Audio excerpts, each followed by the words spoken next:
I'm Jonathan Boggs. I'm the founder and the Minister of Digital Storytelling at Parable Media. You don't have to read all that.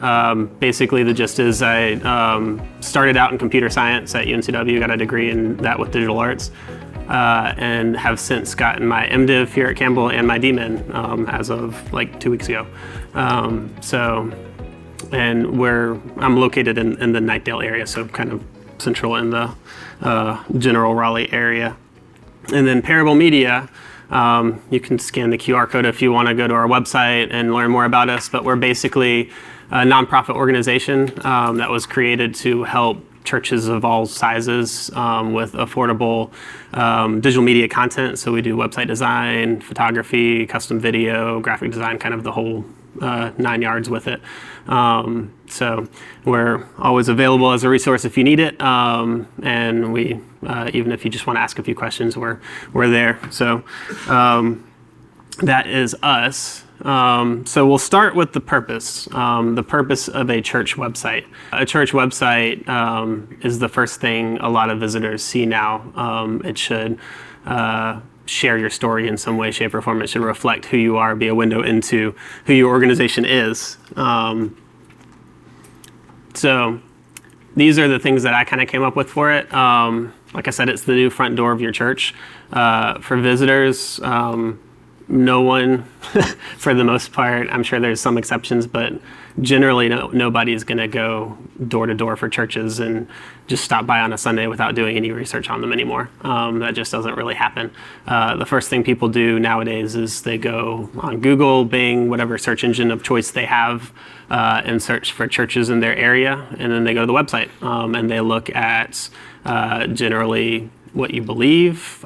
Some might look at your staff. Some might try to watch a video of a recent worship service, but that's where they're going first. And from a website perspective, that should be kind of at the forefront of your mind when you're thinking about what your website is there for. It is,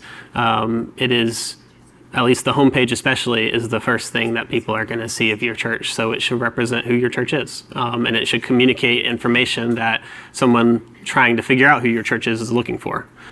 So 97% of all people search for local organizations online. That's just general organizations. That isn't necessarily a specific stat to churches, but it translates. So if that many people are looking for organizations, they're naturally going to look for churches in the same way. So it also, your website serves as an invitation into your community, or should serve as an invitation in your community. That just means that as the front door of your church, there should be some sort of next step there. That's what the invitation is. So you're not just showing who you are for general knowledge so that people look at it and that's all they do. You want your website to reflect who you are, share your story a little bit, but also invite people to come see for themselves. So one of the most important things about your website is it should effectively communicate your church's identity, ministry, and purpose. Like one of you mentioned, if your church doesn't really have a children's ministry, you shouldn't have children all over your website. We've worked with churches that have a ton of different ministries. So when you go to the ministry page on their website, a lot of the ministries are listed, and when you click on them, they go to their own pages because there's a lot of information to communicate about them.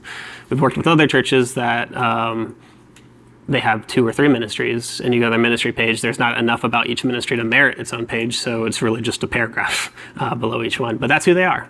They're not trying to be someone else. And the moment you try to be someone else on your website, or even who you might want to be on your website, when people look at that and they go to your church and it doesn't match, there's an issue there. And that's when you lose trust, and you probably lose the person.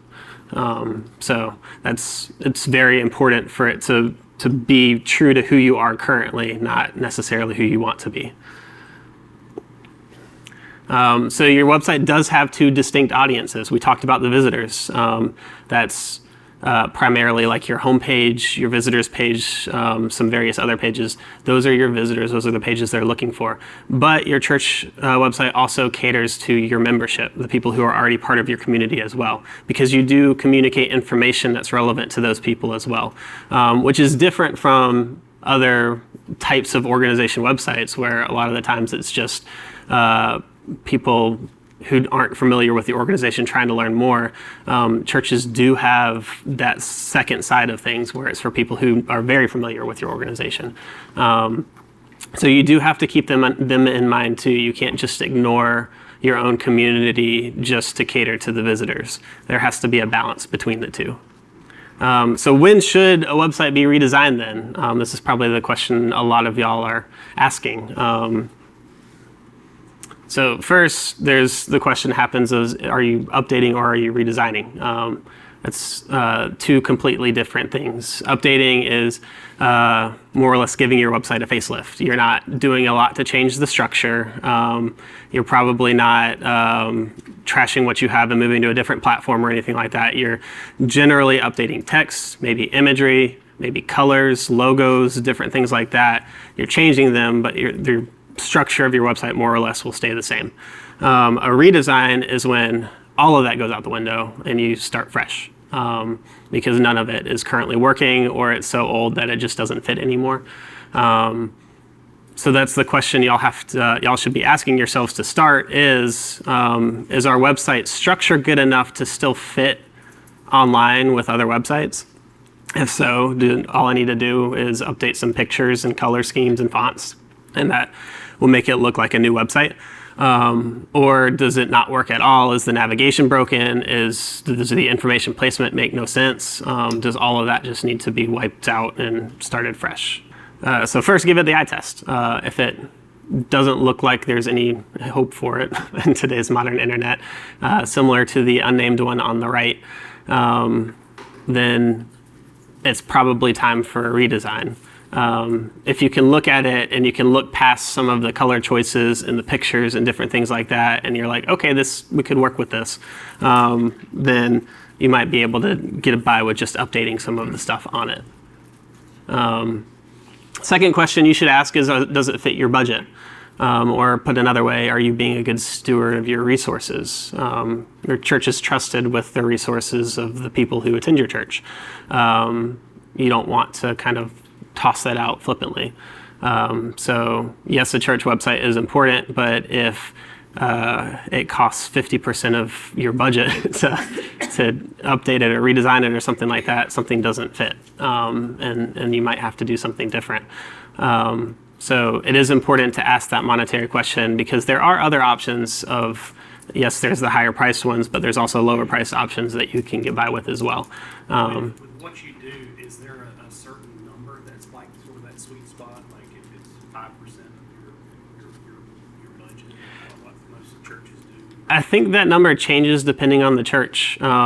It's kind of a balance of, some churches have a large AV budget and they can put a significant portion of that part of their budget towards a website. Some churches don't have that, and when they put money to the side for a website, they might be taking it away from missions or ministry budgets or different things like that. So it kind of depends on where you're pulling from in your current budget structure. So there's not really a specific percentage that we would look for that. It's also what kind of value you'll get from the site as well. Some churches, if we're being completely honest, the community that they live in doesn't cater to people who are looking at websites necessarily. It doesn't happen super often nowadays, but there are some churches that it just doesn't make a lot of sense to spend a lot of money on a website, because they might have 5 people looking at it on any given day. But it just depends on how your budget's already structured. All right.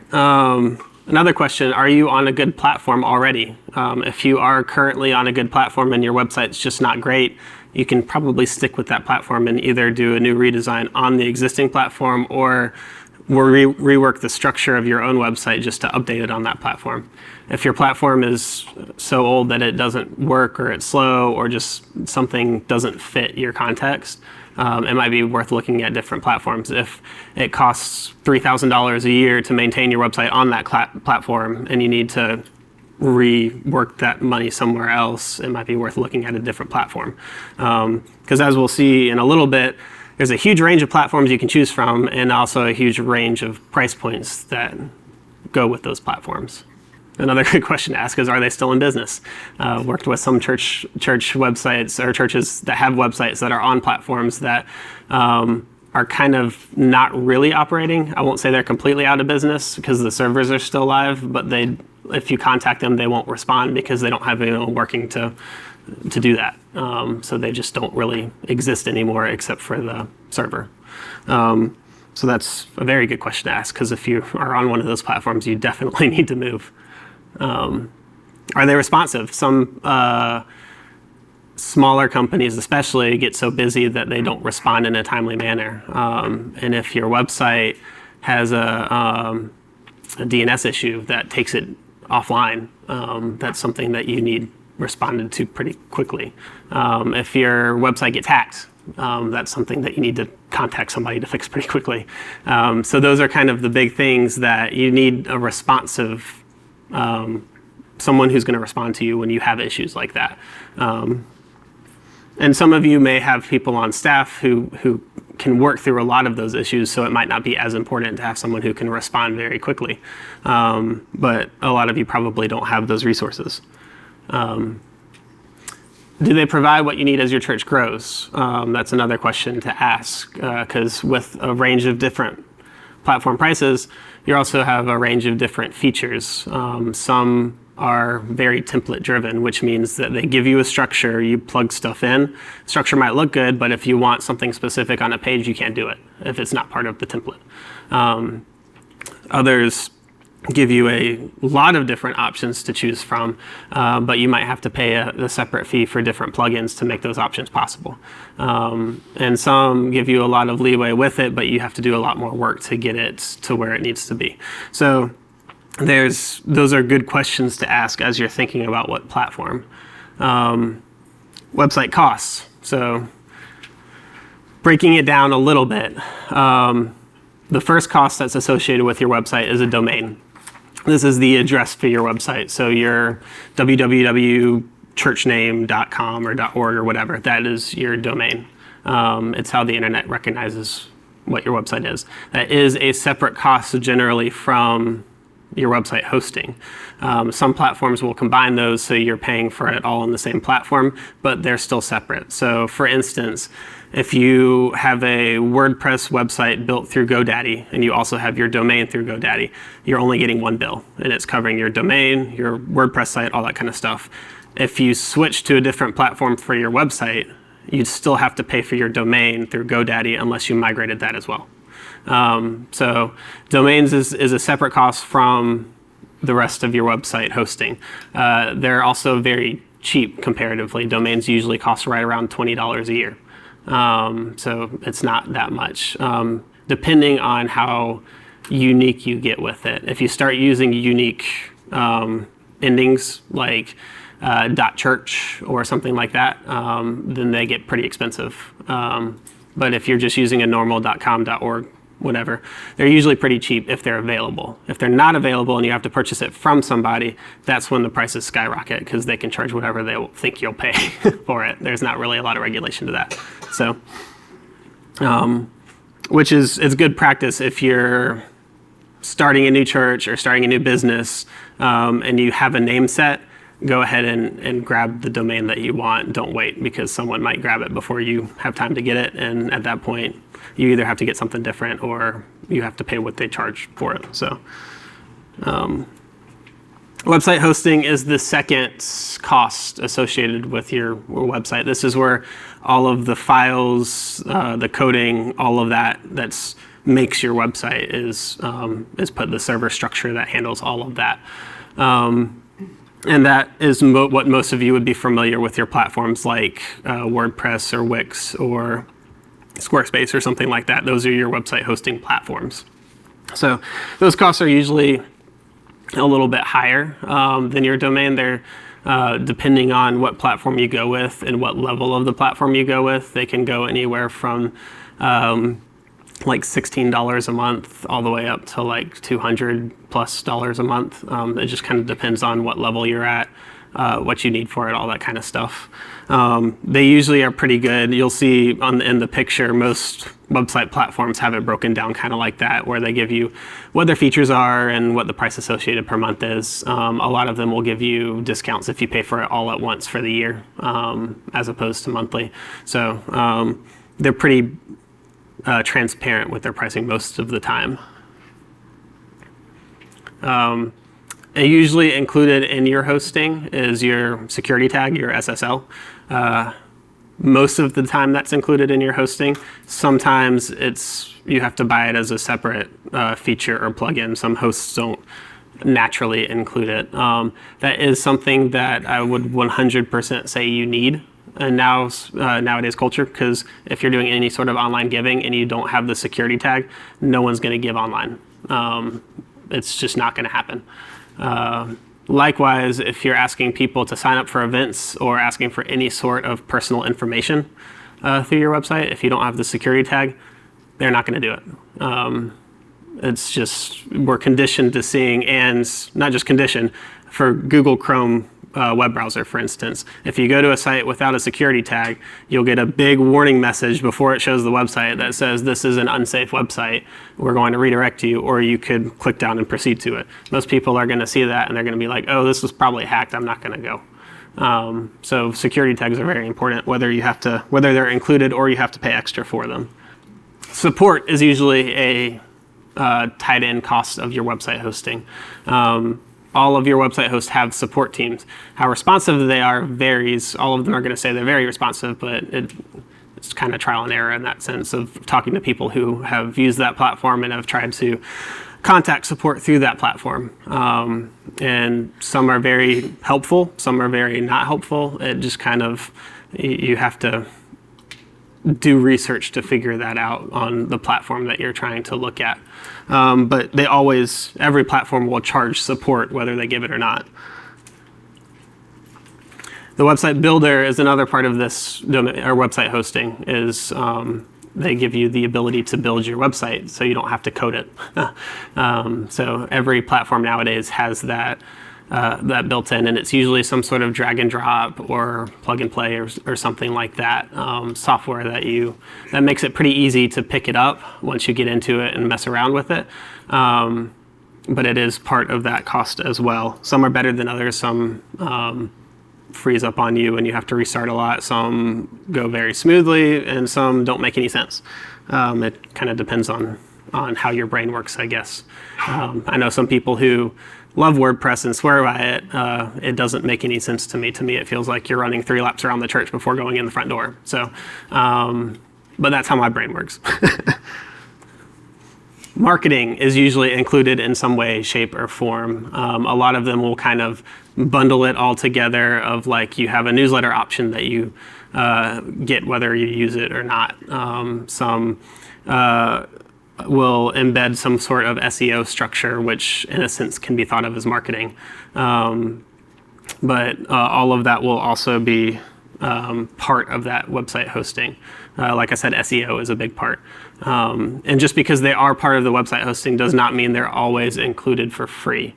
Analytics are usually included in some way, shape, or form in the website. And I think, like I said earlier, they may not all be included naturally. You may have to pay extra for each piece of it, but they all are part of your hosting platform. Additional plugins are sometimes required depending on your platform. WordPress will be notorious for this one, especially. Sometimes if you want to do very specific things on your website, it's going to require a plugin because you can't naturally do it on the current site unless you're coding it or something like that. And most people who are working at churches aren't going to code their whole website. So additional plugins, if you need them, will cost extra. And then sometimes there are non-optional bundles. Most of your church-specific platforms are bad about this one, or good depending on if you value the bundle. They usually throw in something like a church management software or a phone app or something like that is part of what you would have to pay for whether you want it or not. And like I said, if you want those things, they're great, and usually it's cost effective to get them all together like that. If you don't want them, it's hard to justify paying extra for something you're not going to use. Custom design, if you're not designing it yourself and you're paying somebody else to do it, that is an additional cost. So all of these things together kind of make up what you're budgeting for your church for a website. Some of them, most of you will not have all of them as a cost. Most of you will have a portion of these. Like some of you won't have to buy additional plugins depending on your platform or pay for the extra bundle or different things like that. But when you're thinking through your current website and whether you're updating or redesigning website costs, these are kind of the breakdown to begin thinking about what you might need to budget for it. I'm sorry, last one, media content creation. This is your visuals. One of the worst things I see with church websites is they spend a lot of money on the redesign, the structure, and the platform, and they have zero left over for pictures and videos. The pictures and videos, I would argue, are more important than the structure and hosting platform for your website. Those are the things that people see and immediately can see who you are as a church. So they say, I mean, we've all heard a picture says 1,000 words. It's very true in the sense that a very good visual church website is going to be more attractive and effective in communicating a purpose of a church than one that's all text or stock images. Which stock images a lot of the times can do more hurt than good for a church because they're expecting to see what's in the stock images when they visit. A lot of normal visitors don't have a comprehension of what stock images are and necessarily when they're just looking for a church. So if they see a large sanctuary and a stock image that you use on the front page of your church and they get to your church and it's a very small, more traditional sanctuary, that's not gonna be good. So media and content creation, definitely advise being intentional about budgeting for that. All right, so as I mentioned earlier, your domain can be hosted by or on a separate platform than your website is. A lot of churches that we work with, about Parable Media, we work primarily with Squarespace as the platform we design on. A lot of the churches that we work with have their domains hosted on all sorts of different platforms. Most of the time, they don't want to go through the hassle of transferring it over to Squarespace, so we just link it from their current platform. And that's perfectly fine. There's no harm in doing it that way at all. There's no detriment. So just know that you don't have to move your domain anywhere if you don't want to. If you already have like recurring payment set up and you're good about knowing where that domain is and have your login information. We have worked with churches who could not get into their website host or domain host because they forgot their login information, or usually it's whoever had the login information retired 7 years ago. And so make sure you have that available still. All right, you can also have more than one domain that points to the same website. So your church could have the .com domain and the .org domain and point both to the same website. You usually have to specify which one people see when they go to the website. So if you say you want .org to be the main version, when people click on the .com link to your website or they type the .com one into the search bar, when they get to your website, it'll automatically switch to the .org most of the time. But that's just to know you can have more than one domain if you want to widen your group of people that would see your site, because it also, from a security standpoint, it stops other less than ethical organizations from snatching up a very similar name and then using it as a fake business. For a lot of small churches, that's not really a worry, if we're being honest. But some large churches I know will snatch up kind of all of the relevant domains just to be ahead of that. All right. When you're thinking about a platform, one of the things to think about is, do you want to do a full custom design, or are you just planning to plug things into a template? Or do you want the ease of basically someone giving you a structure of a website and you're just putting pictures and text in and videos wherever they have it identified as a spot for the picture, text, or video? Or do you want to work with either another company or do it yourself of completely doing a custom design where you can pick exactly how your page looks? Generally, the custom design is going to be more expensive than the template-driven design, just as a rule of thumb. There are a few exceptions, but like if you do it yourself, but most of the time you're going to pay extra for somebody to design it for you. Are you going to want additional items bundled together on the same platform? This is back to that conversation of church management software or mobile apps or different things like that. What makes sense for your church? One of the things I do recommend is if your church is already looking to purchase some sort of church management software, and you also want to redo your website, it is very worth it to look at the platforms that do both. I think Planning Center is a good one that does both. Yeah. And Subsplash is another one that I know churches use a lot that does both. But those are things that if you're already thinking of getting certain things and you can get them in a bundle, it's worth exploring.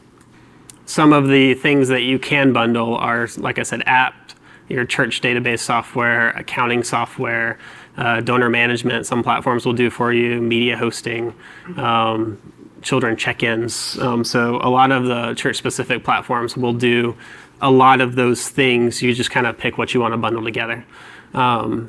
So they're good in that sense. Again, if you don't want all those things, sometimes they force bundles. So just be aware of what you're paying for and what you actually want. And then, as we talked about before, what is your budget? You make sure you're being good stewards of what you've been given, and pay the amount that makes sense for your church.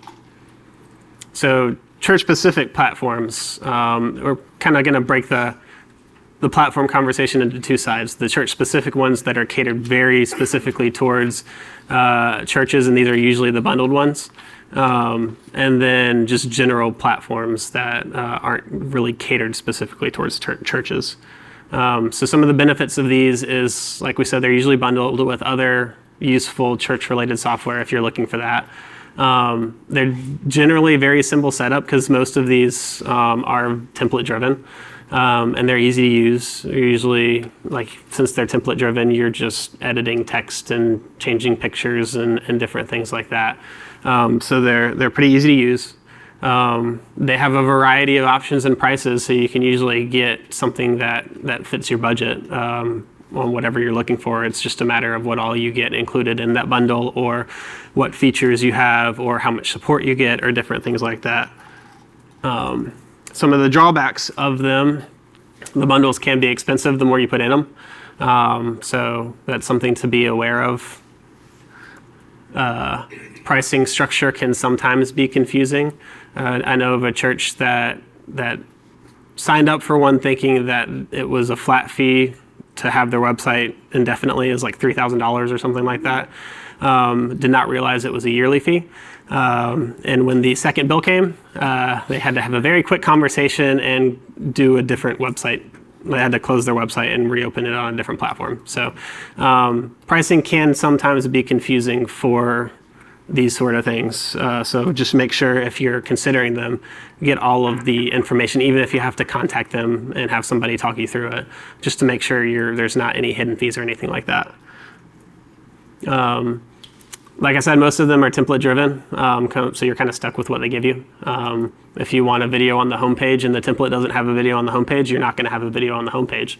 And that's the drawback of being a template. But the good part of being a template is it's very easy to manage. There's usually either no custom coding including, or it costs extra to add custom coding. Some will allow you to do it, but it's usually in their business enterprise, something like that tier. And the costs can balloon when you start adding that stuff in.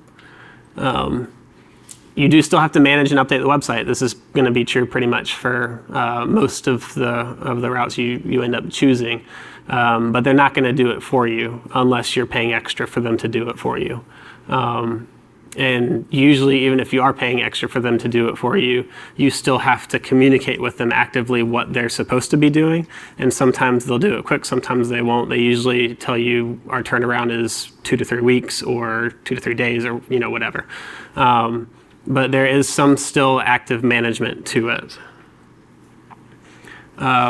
You may not have access to make all the changes you need to make. A lot of the times when you're working with either companies or organizations who host it themselves or church-specific website platforms that are basically those geared towards churches, they'll give you a certain type of access that allows you to make basic edits, but they're not going to let you make anything that could change the template or anything like that, so you're not going to have access to the whole back end of your website. Basically, you're going to be an editor on training wheels is what I would call it. That can, if you have someone on staff who kind of knows what they're doing, that can be pretty frustrating. They often don't include training on how to actually update your website. So a lot of the times they set you up, give you a website, and then tell you can either pay us to make changes or you can figure it out. And that can put you in a pretty difficult spot sometimes. Some examples of these are just 4 that I've found that I've seen churches use before. Tithe.ly, they actually started more as an online giving platform, but have expanded to include websites, mobile apps, different things like that. The Church Co. is one that is growing in popularity. Subsplash and Planning Center are 2 other ones that have the benefit of the church software, church management software integrated into them. Your other option is the general website platforms. So benefits of these are, there's a variety of price options. You can pretty much name what your budget's going to be and then find something that fits that budget. Your features might be more limited depending on your budget, but you'll be able to find something in that range. Options can be fully customizable. So often you'll be able to pay more to get all of the options you need. So you have it's a lot more customizable than the template-driven option of the church-specific ones. You can use templates or you can build them from scratch. Is kind of the good thing about this is they usually offer both options. So you don't have to, you're not necessarily stuck in a template, and you can even start with a template and then rework it as your custom site. Which, just so y'all know, nowadays when people talk about creating a custom website, they're no longer talking about coding it from scratch. They're talking about building it based on what the client wants. And sometimes that's using a template and adjusting the template. Sometimes it's using part template, part custom coding, but it's never building it fully straight from code anymore. That used to be what it is, but not really anymore. You do have more control over what options and content you need included in your website. They're not really forcing bundles on you necessarily. So you have a little bit more control over what you want. Some of the drawbacks, they can be a lot more difficult and involved to build and update depending on the platform. Because they're not a simple template, it usually takes a little bit more work and know-how to make updates and to build them and all that kind of stuff. You may, for some platforms, need additional plugins to get the things working that you want to get working. You may not have access, again, to make all the changes you need if you work with a web design organization. The more big business geared web organizations are notorious for this, where they will lock you out of specific things because they want to be in charge of the integrity of their website that they're showing to other potential clients. So if you're working with a larger organization, web design organization, chances are you're probably not going to be able to manage all of the content on your own site, and you will have to pay them to make certain updates. Often these website options, like the other ones, don't really include training. Some organizations will train you in the use of the website. If you're doing it yourself, you're kind of learning it as you go, so there is that benefit. But if you're paying a design company to do it, most of the time, like, they want you to pay them to manage their site, so they're probably not going to give you in-depth training. And it's most of the time not already optimized for a church setting. So especially if you use a more secular company to build it, they're not going to know necessarily that the first thing people want to see when they go to your homepage is the time of your worship service or where your church is located or something like that. So it's information that should be easily accessible for visitors might not be. Generally, the custom design prices can be fairly high. We use a general online website price calculator to compare kind of internally our rates versus other people. And what we have found is for most of the churches that we work with to the scale websites they want, the website, if they pay kind of market rate for website design companies, anywhere from 7,000 to 10,000. So it can be fairly high depending on who you go with. Some examples of these, again, I just picked 4. Squarespace, WordPress, Wix, and Weebly are the general kind of popular ones now. In my experience, the most popular 2 are the Squarespace and WordPress options. Wix and Weebly are a little more limited in what you can do than the other 2. And WordPress gives you a lot more control than any of them. They just are a lot more difficult to work with a lot of the time, just because it can be difficult to understand where all of their stuff is. As I said before, you still need to budget for photography and video content. I'm going to leave this up for a second because, again, very important. A website that is well designed with either stock images or cell phone images is not going to be very attractive to a lot of people. Do yourself a favor, tell the story of your church, share your identity effectively and meaningfully, and budget for photography and video. So since we are in the web design business, I thought it would merit a little bit of a plug, so it won't take too long. But when we do people's websites, we kind of offer full custom website design. That's what we do through Squarespace. We optimize it for Christian churches and Christian organizations. Our team is pretty much all ministers, so we know what people are looking for when they're looking for churches.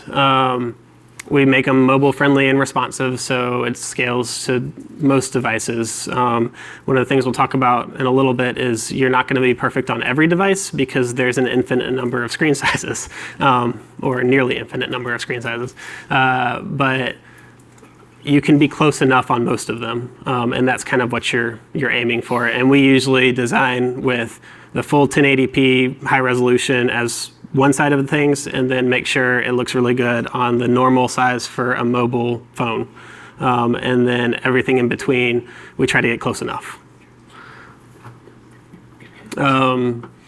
We use very visual design, so we do a lot of pictures, a lot of videos, just try to have that balance between that and text.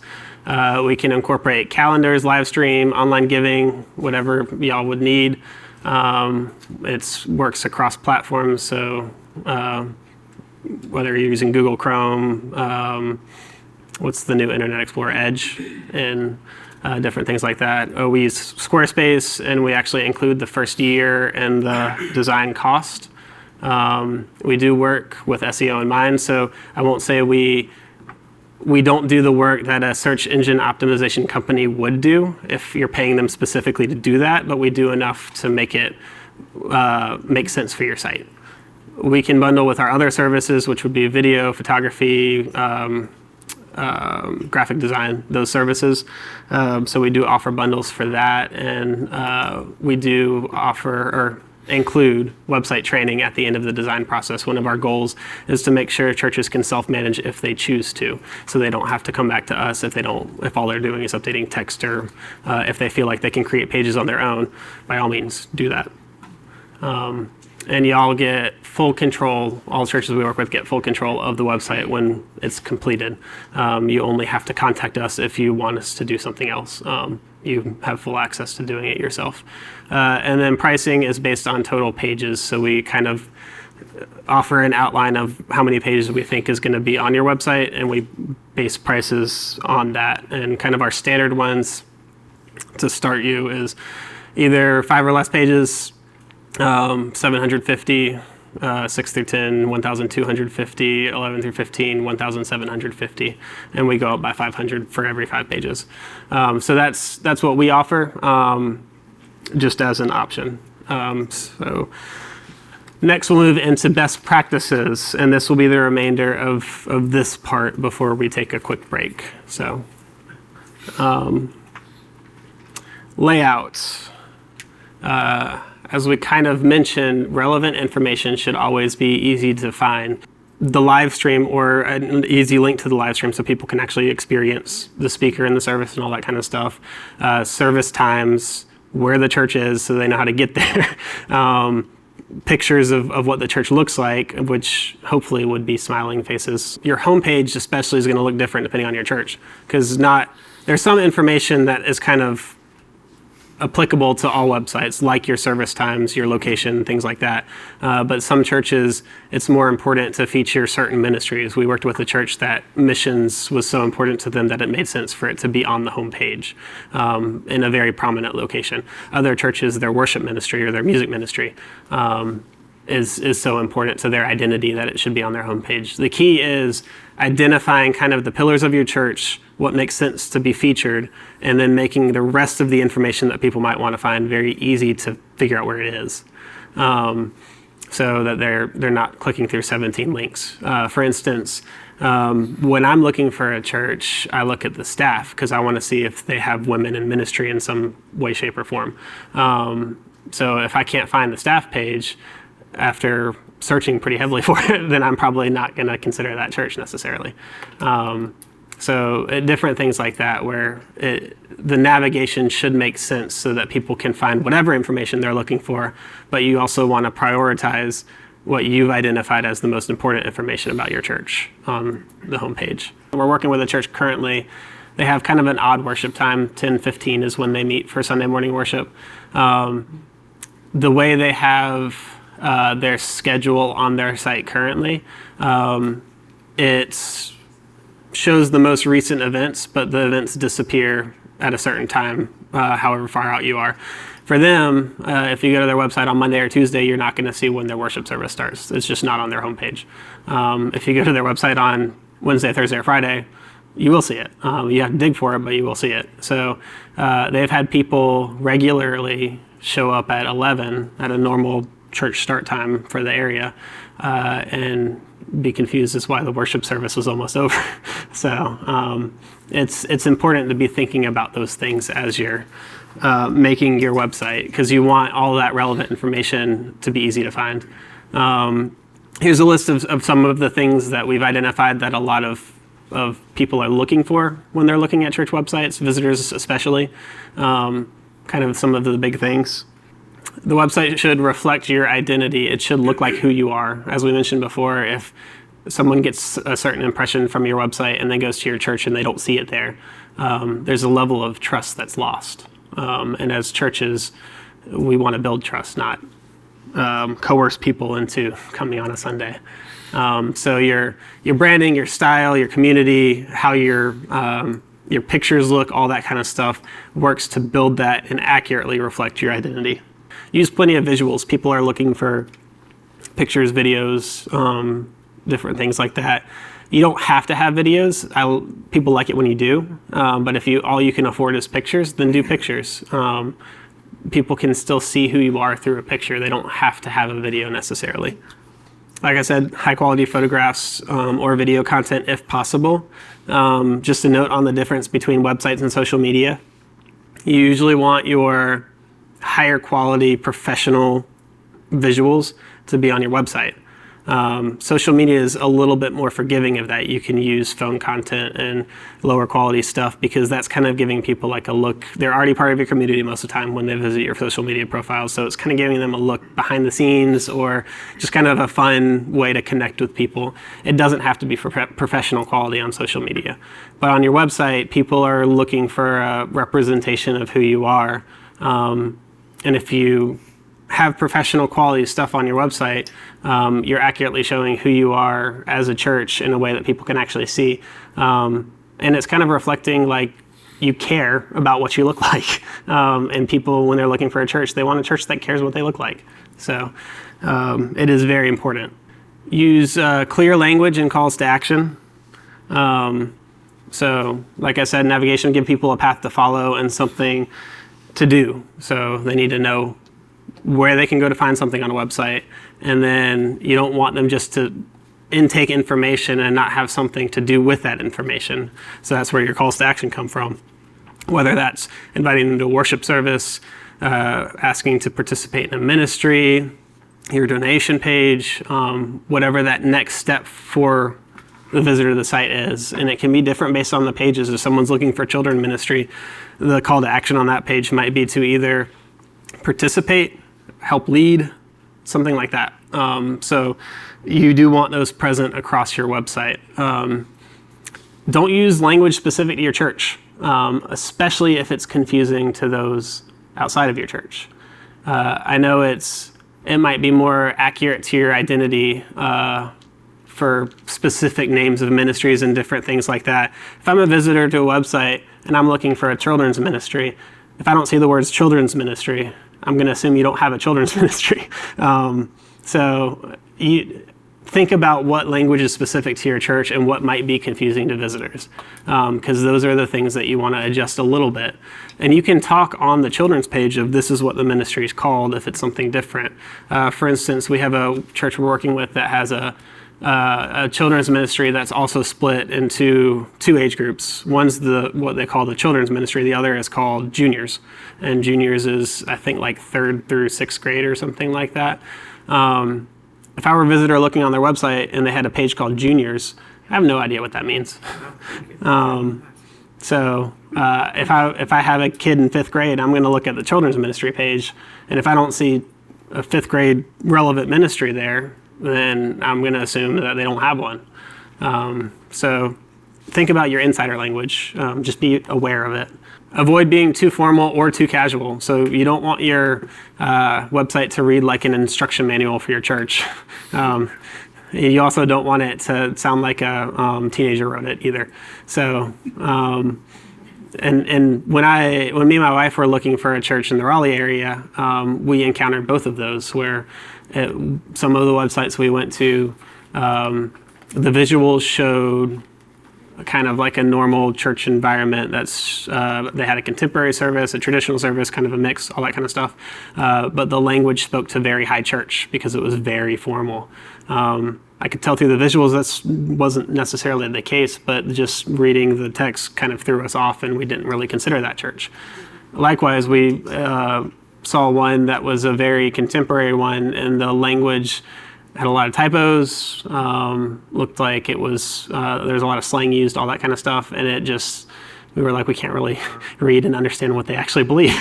So every page should have a purpose. So your church website as a whole has a purpose, but your children's ministry page should have a very distinct purpose within that greater purpose. Your youth page should also have a purpose that's not the same as your children's ministry page. So think about what you're reflecting on each individual page and what's, I guess, sub-purpose is fitting for that page to have. Updating your website. So we're going to talk about kind of levels of these updates, your weekly, your monthly, your yearly, that kind of thing. So common weekly updates would be things like updating the link to your live stream if you have one, updating your most recent sermon, whether it's a video or an audio file or a transcript, your order of worship, if you have that on your website, things like that are your weekly updates that you would have to do every week. Some churches don't have any of that, and they don't need any of that on their website because they're smaller or whatever, for whatever reason, that's not who they are. So they don't necessarily have to have weekly updates. But those are some of the common ones. Monthly updates. Things like your newsletter, most churches will do a monthly newsletter, or sermon series information if you do sermon series every 4 weeks or something like that. Different events or blogs, those would be what would be common monthly updates that you would want to be aware of and do each month. Yearly updates. These are your church documents, like if you have a preschool, your preschool policies. If you have a children's ministry, your like safety and security thing for that. Your pictures, you want to update pictures kind of across the site every year because people leave the church, people die. If they're in pictures, that can either, if someone has passed, that could be difficult for the family members to see repeatedly on a church website. If someone has left and the split was not very good, you probably don't want that person on your website. So it's good to think about updating pictures yearly. Additionally to that, churches change. You're growing and evolving, or should be. And pictures should keep up with that. Videos in the same way should keep up with that. You always want to kind of review the text on your website. It's amazing how many church websites we've worked with where text has not been touched for 10 years and doesn't make any sense anymore. So you want to accurately communicate who you are every year, not just who you were 5 years ago. And then as needed would be the last section. So these are just things that you would do as they come up. Staff members, as they come and go, you want to make sure if they leave, they're off the site so someone doesn't try to connect with them if they're not there. If they come, you want to put them on the site. Your contact information, if that happens to change, like you move buildings or something like that, that needs to be updated. The layout, if the layout gets really old, you want to update that. If you have a campus map, if you have a large church have a campus map on your website and you make building remodels that change some of the routes, you want to update that. So bigger things like that would be your as needed updates. Pictures and videos. Like I said, update pictures and videos at least once a year. It's very important so you don't begin to look like a church that's not really doing anything. Always be aware if people have left the congregation. Make sure you're not featuring a person on your children's ministry who used to be a volunteer who's no longer with the church. Because people, if they see someone in a leadership position, are going to expect to see that person in a leadership position. Be aware of who has passed away. Like I said, it can be difficult for surviving family members to see people who have especially recently passed on a church website. So you want to be aware and sensitive to that. If possible, pictures and videos, like I said, should be at a professional level. Sometimes that's not possible. If it's not, do the best you can. It's better to have the visuals, which I think is the next thing. Yeah, low quality is better than nothing. But if you can afford it, go higher quality. Keep your purpose in mind. So your pictures, just like your texts, your videos, should be united for that purpose of communicating the identity of your church. You want people to be able to look at your website and immediately see who you are. Your pictures and your videos should reflect who you actively are. If there's not diversity present, don't force it. The text that associates them, you can talk about where you want to go with it.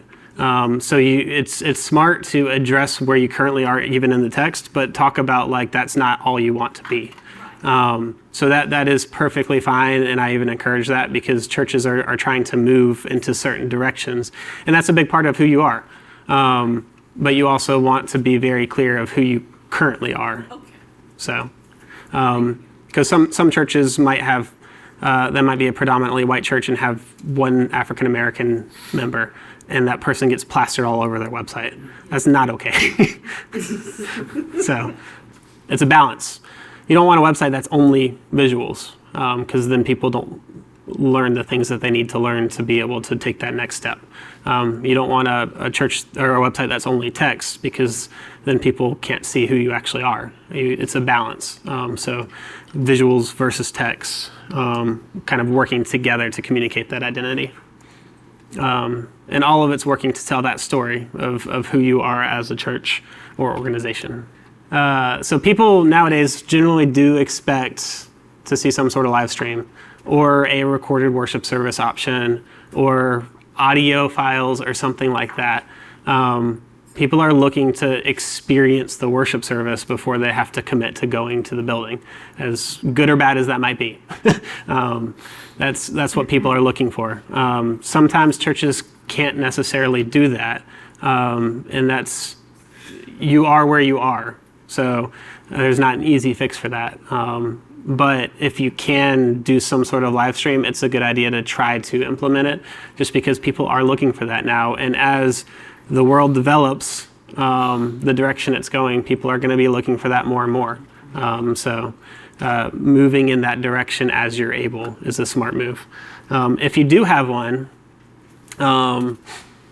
like I said earlier, it's probably going to be hosted off of your website. If it's hosted off of your website, then you will, to have it on your website, you'll want to embed it. This will either be, some website builders have what's just a video option where you can paste the URL of the video itself into that video box or whatever they would call it on the platform builder, and that's all you would have to do. Some make you copy over what's called embed code, which most streaming services will allow you to export an embed code and copy that embed code to a source destination. So sometimes you'll have to do that. That's a little more in-depth, but it's still not too terrible once you figure it out the first time. It's pretty easy to replicate. But that's generally how it would work. Yes? Question about connecting with the live stream audience. So there's several different ways, some better than others. One way that's probably the easiest to get into is someone who's part of your AV team. Their job for that Sunday is communicating, engaging people on the service. So if it's YouTube, they're using commenting in that comment section, some way, shape, or form. Facebook, again, comments. Most of these platforms will have some sort of live chat or comment section. So you just have an active person who that's their job. I'd recommend, if possible, that be a minister or someone with some sort of ministerial training, because sometimes questions pop up that you might not necessarily want to address online. And if the person doesn't have the necessary training for that and assume they know the answer, they might try to address it online anyway, on a live chat, and that's not necessarily the best thing.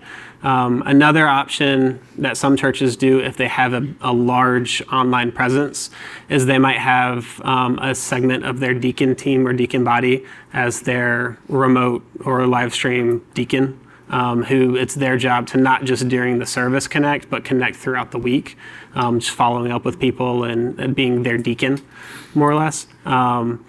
Other churches will have a minister in that position, like someone on staff specifically to do that, but it's kind of a matter of what the capacity level is at your church. I do think it's a smart idea to have someone engage if possible. Some options, if you're embedding on your site, you might have to update weekly, depending on your live streaming platform. If it only allows you to, if it's working off of different links every week. So if your live stream is updating the video link every week, you are going to have to change that on your website weekly. That's going to have to be updated. If the platform works off a singular link and just is live and not live at different points, you can keep that singular link on your website and it'll just have like, we're no longer live or we're not live at this time message, or it might have a countdown to the upcoming live service or something like that. It just depends on what your live streaming platform has available to it, and that's always determined by your live streaming platform. It should also be placed in an obvious location on your website. If you're a visitor looking at your website, where would you naturally look at to see the live stream? Some churches emphasize it to the point that it should be on the homepage. It's perfectly fine. Some churches might put it on the top of their worship page because that might be where someone naturally would look for it. Some people might put it on the visitors page. It just kind of depends on who you are as a church and then where your community might naturally look for that content. So blogs are a great way to engage your congregation through your website. A lot of churches don't do this because it does take a lot of effort. But if you have the capacity, and we're going to talk about in a second, you don't have to do it as a ministerial staff necessarily. If you have the capacity, blogs are a great way to engage your congregation. Topics for blogs can include stuff like spiritual formation, biblical studies, what's happening at your church, behind the scenes stuff, testimonials. It can be really whatever you want. It's just a way to engage. Cooking shows would be a good example of a creative way to do it. But they're very good way to engage through your website. Only do it if you can update it regularly, or someone can update it regularly. If you're doing a blog and it gets one post a year, that's not really helping anybody. So at that point, you're probably just spending more effort on it for that one post a year than is worth it. So only do it if you can do it regularly. You can use other ministers and congregants to write posts. The senior pastor does not have to be responsible for all the posts. The communications director does not have to be responsible for all the posts. There should be one person getting eyes on it before it's posted to the website, like a singular person doing that. But you can use the people at your congregation who you know are good at telling stories or writing content or whatever is associated with the blog. Utilize those people to help create content for it. You have a community around you, a community that probably loves the church if they're attending regularly. So utilize those people. All right. And one thing about blogs, I think of podcasts in a similar manner. They're another way to effectively engage people in a very similar way. They're, I guess, the newest trend for a lot of churches to have their own podcast, but it is a very good way to engage. And the beauty of a podcast is usually you will have a singular minister doing most of at least one side of it, but you can record like 10 of them at the same time on the same day and then just post them throughout the year. So you can kind of consolidate for that. Security. So we mentioned before, SSL is important, especially if you have an online giving option or a member portal. Anything that involves sensitive information of any kind, people are going to want to have that security tag. From a back end of your website perspective, if you have editing or administrator privileges on your site, always set up two-factor authentication. Just because if someone hacks your password, you want that extra layer so they don't hack your website. If someone can get into the back end of your website, they have full control if you have an admin profile, which means they can do whatever they want. So always set up two-factor if you can. And I think every platform nowadays has that option. Another good thing to be aware of, might be here. Yeah, be aware of who has access to edit your website. You don't want 17 people all with editing access to your site, because then you have no idea who's putting what, and things could change on your website and you don't know who did it and all that kind of stuff. It becomes a mess.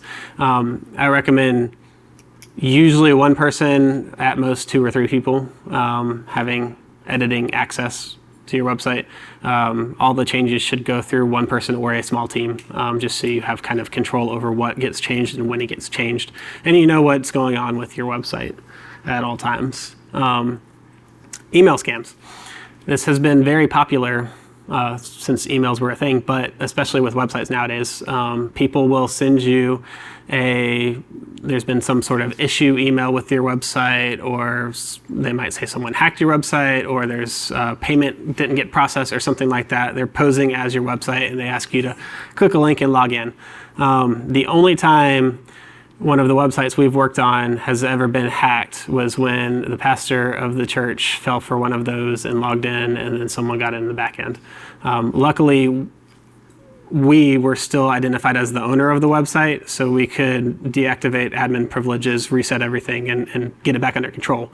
But if the pastor had been the owner of the website, that person would have been able to delete all the other users and would have full control over the website without anybody be able to do anything unless you contact Squarespace directly. So be on the lookout for email scams. The best thing you can do if you get an email that is asking you to enter in some sort of login information, look at who it's from first. Usually the email address won't match. Like there'll be some sort of weirdness about it. It might be Squarespace without the E on the end or something like that, but there's going to be some sort of typo or weirdness associated with it that it sends up a red flag. And if you see that, just get off of the email, go to your actual login portal and check the backend yourself. Never click through the email. All right, mobile usability. You always want to consider it because people are most likely either looking at your website on their phone or on a computer. It used to be tablets a lot too.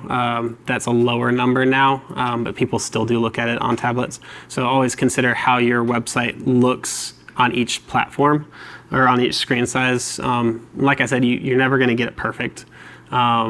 Because there's just too many screen sizes to account for. And you could spend years doing custom website coding for every screen size, and then you'll miss the next 5 they came out with while you were working on the last ones. So try to do it for what most of the people in your congregation are going to be accessing the site on, or general practice if you're not sure about that. You can do what we do, which is make it look good on full HD and make it look good on a phone, and close enough everywhere in between. Luckily, most websites will use dynamic sizing, so it'll do self-adjusting to some extent, but sometimes you do have to adjust it a little more than it will automatically do, which, like I said, dynamic sizing is a good option to always have on. A well-designed mobile website is nowadays preferred to an app for churches, especially, just because if you're thinking about a visitor's perspective, a visitor is not going to go to the App Store and download an app for your church if they've never been there. They're going to go to your website on their phone.